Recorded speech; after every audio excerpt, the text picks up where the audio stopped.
Here is your long, emotionally rich, YouTube-style story with a strong hook, smooth pacing for a 40-minute narration, and a motivational closing.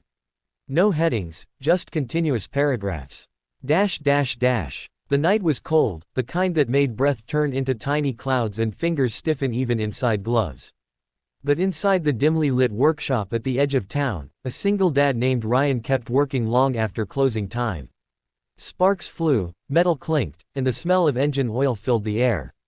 He didn't complain, he couldn't. He had a 12-year-old son depending on him. And that night, he had no idea his life was about to collide with a woman whose world was nothing like his.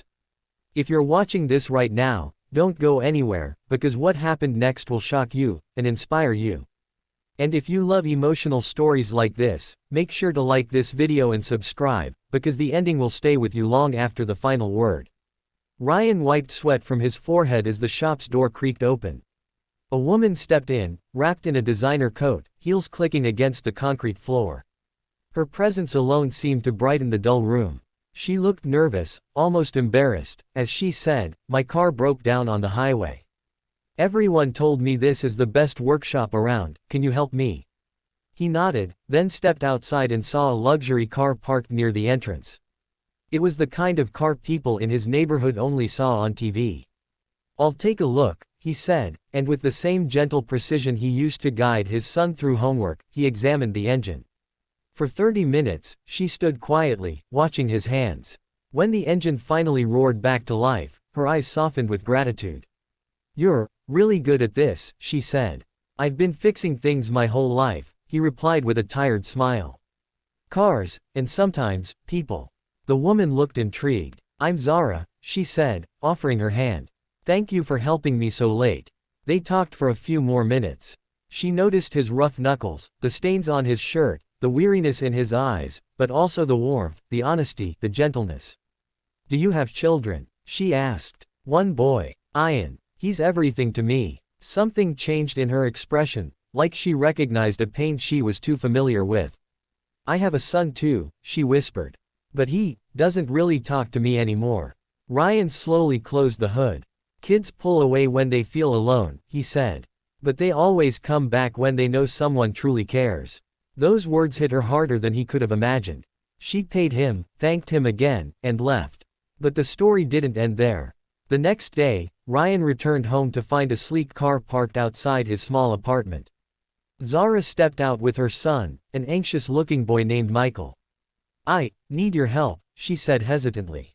"Not with my car. With him." Ryan was confused but listened. "My husband died 2 years ago. I've been running a business alone, trying to hold everything together. But Michael doesn't talk to anyone. He barely eats. He refuses to go to school.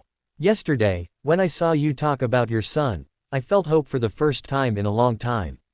Ryan knelt beside the boy, speaking softly. "Hey buddy, my son's inside. Want to play video games with him?" The boy glanced at Zara, then nodded, just once. That single nod changed everything. Within days, Michael and Ian became inseparable. They played, laughed, built toy cars, and brought life back into Zara's quiet mansion. And with every visit, Zara and Ryan found themselves talking, sharing, opening up in ways they hadn't in years. Zara learned how Ryan had been abandoned by his wife shortly after their son's birth. Ryan learned how Zara had struggled with grief, loneliness, and pressure to live up to her wealthy family's expectations. Yet beneath her polished image, she was fragile, human. Weeks passed. The boys bonded. The house felt whole. And one evening, after dinner, Michael did something he hadn't done in 2 long years. He hugged an adult. He wrapped his tiny arms around Ryan and whispered, "I feel safe with you." Zara covered her mouth as tears fell silently. Later that night, as Ryan was about to leave, she followed him to the door. Her voice trembled. "Ryan, I know this might sound crazy. But I've watched the way you care, the way you listen, the way you guide the boys, and I've never seen anyone bring Michael back to life the way you have." He turned, surprised, heart pounding. Then, with eyes filled with vulnerability and hope, she asked the question that would change everything. "Do you want to be my son's father?" The weight of her words hung in the air. Ryan felt his world stop. He wasn't rich. He wasn't powerful. He had nothing to offer except loyalty, kindness, and a heart that had been broken too many times. But in that moment, he realized something. For the first time in years, someone needed him not for what he could fix, but for who he was. He stepped closer, wiping a tear from her cheek. "I don't know if I can give you the life you're used to," he whispered.